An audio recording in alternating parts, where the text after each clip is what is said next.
When Jonathan found a very weak-looking white monkey in the forest, his first instinct was to bring it to a local vet to help it out. But he would soon realize that this was a big mistake. He was not dealing with a monkey at all and should have just left it right where he found it. But it was too late for that now. The reaction from the vet had made Jonathan even more sure about his suspicions. He had not rescued a monkey from the forest. This was something very different, and he was about to get the confirmation he was looking for. The vet came back out of the office, but he did not have the little white creature with him. He looked concerned when he put a hand on Jonathan's shoulder and told him, "I know it's not your fault, but you made a big mistake." But what kind of animal did Jonathan rescue from the forest? And why would it have been better if he had just left it there alone? But before we start, smash the like button and make sure to subscribe if you haven't, and hit that notification bell so that you won't miss any news stories. Jonathan has been an animal lover for as long as he can remember. Today wouldn't be the first time he was on a rescue mission for an animal in need. He loved nature and would often walk through the woods, and like so many other times, today was a day he'd be a helper to an animal in need.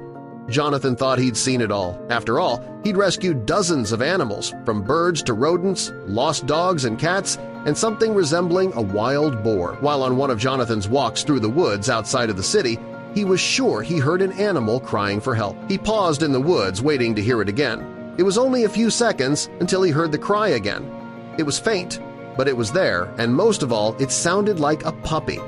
But how did a puppy get way out here? Jonathan was determined to find the lost puppy. Listening to the cries and taking careful, soft steps, he made his way through the forest. He thought he'd lost the puppy at one point when the crying stopped. Frightened he'd gone too far, Jonathan took a few steps back until he once again heard the soft crying. It was then that he spotted the little thing. There was a small bed of moss, and laying on top of it was a little white monkey, so young that its eyes hadn't fully opened yet. Jonathan leaned over the poor creature and looked around for other possible puppies. After all, they usually came in bunches, but there was nothing. Jonathan spent a few minutes looking over the little creature, trying to see if it had any wounds of any kind. The monkey seemed fine except for being alone and probably scared, but was it a puppy or a monkey? And that wasn't the only odd thing here. Making a makeshift carrier for the tiny animal out of the cover of his travel bag, he carefully put the puppy inside it. He still had a lot of walking left to go before he'd reach his car, but at least for now, the little thing would be safe and protected from any nasty animals around. The black creature was small and definitely a baby, so it didn't have any distinctive features. It was really too young to tell what it was, but the face looked odd enough. It'd have to be some kind of monkey for it to have a face like that. He couldn't think of any other explanation. A shelter would probably take the monkey, but it needed to be seen by a vet first. The city was a half-hour's drive away. Jonathan hoped the creature would be okay until then. It was getting darker out. After another few minutes, Jonathan finally reached the parking lot. It didn't take him longer than 2 seconds to figure out something was very, very wrong.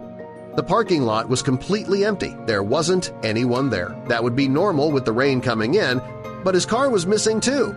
Recovering himself, Jonathan walked over to where he was sure he parked it. Thinking he could be wrong, he took a quick walk around the lot and searched for his car. It couldn't have been towed.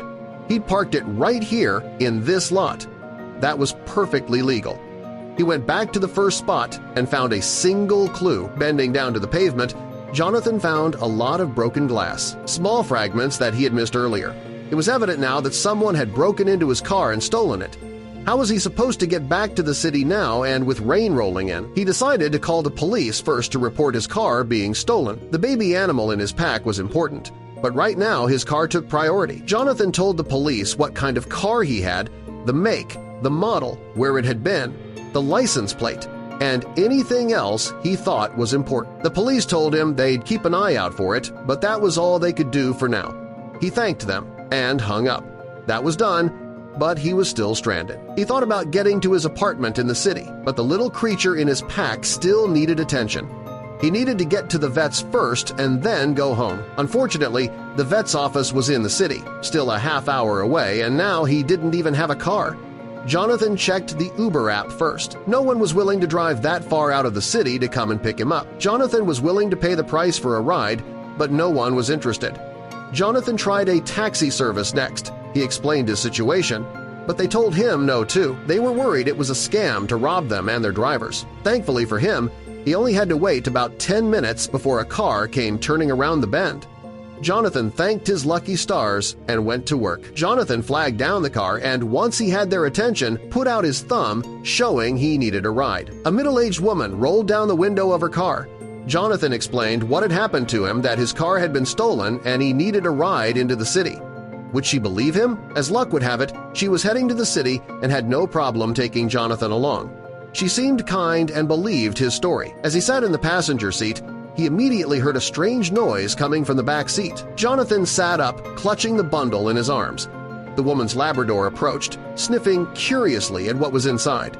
Jonathan assumed the dog sensed a puppy, but quickly realized it wasn't the case. The Labrador remained calm at first. Jonathan eased his grip, allowing the dog to inspect the small creature. But as soon as he revealed the animal, the Labrador growled and bared its teeth, startling Jonathan. The woman quickly reprimanded her dog. Jonathan turned away, shaken. It was clear now this wasn't a puppy. But what was it? Jonathan decided a vet needed to see the animal first. The woman kindly dropped him off at a clinic, and he entered the waiting room. The small creature remained hidden in the bundle to avoid upsetting the other animals. Even the receptionist was baffled by the animal's identity. Concerned for its health, she prioritized Jonathan's case. Moments later, he was called in. Jonathan described his encounter in the forest to the vet, who listened carefully and took notes. The examination didn't take long, and Jonathan was soon asked to return to the waiting room. With the animal in the vet's care, Jonathan turned his attention to another issue's stolen car. He called the police, only to be told he was being transferred to another department. But the reason was unexpectedly positive. The thief had been caught. Police had spotted the car during a routine check and arrested the driver when he failed to provide ID. Jonathan had called just in time to confirm the vehicle's ownership. Just as he hung up, the vet tapped his shoulder urgently. Jonathan was confused by the worried look on the vet's face. The doctor sighed. "I know it's not your fault, but bringing this animal here was a serious mistake." The vet explained the grim truth. The creature was gravely ill, and the infection had progressed too far for treatment. Worse, it posed a serious danger to the other animals in the clinic. It was carrying a highly contagious virus known to be deadly to small mammals.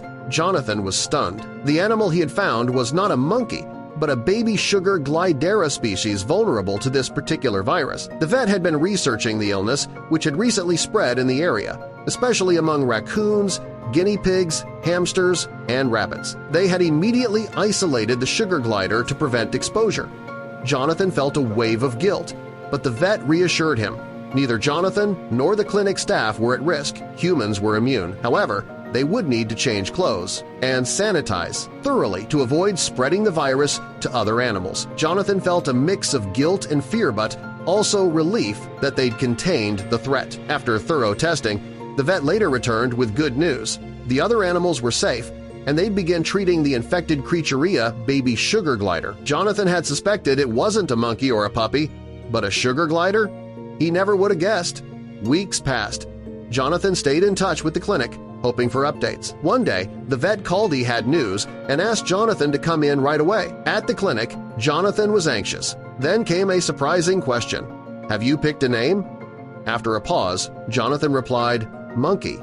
The door opened, and the sugar glider monkey was brought in. He'd recovered, but wouldn't survive in the wild. The vet asked if Jonathan would take him home. After a moment, Jonathan agreed. Monkey grew stronger. They played often, and Jonathan bonded deeply with him. One day, during outdoor play, Monkey climbed a tree and disappeared. Jonathan waited for hours, heartbroken. He returned the next day, but still no sign. Then, out of nowhere, Monkey glided from the trees and landed on his shoulder. They went home together, but Jonathan sensed it was time. The next morning, he released Monkey back into the wild. That evening, Jonathan walked through the forest, hoping to glimpse him. On the way back, he spotted something in his yard. It was Monkey and another sugar glider.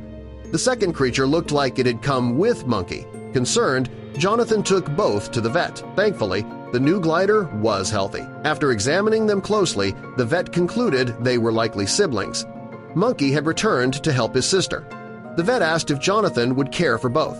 Without hesitation, he said yes. Now, Monkey and his sister live happily with Jonathan, playing with their new family of animal safe, loved, and home.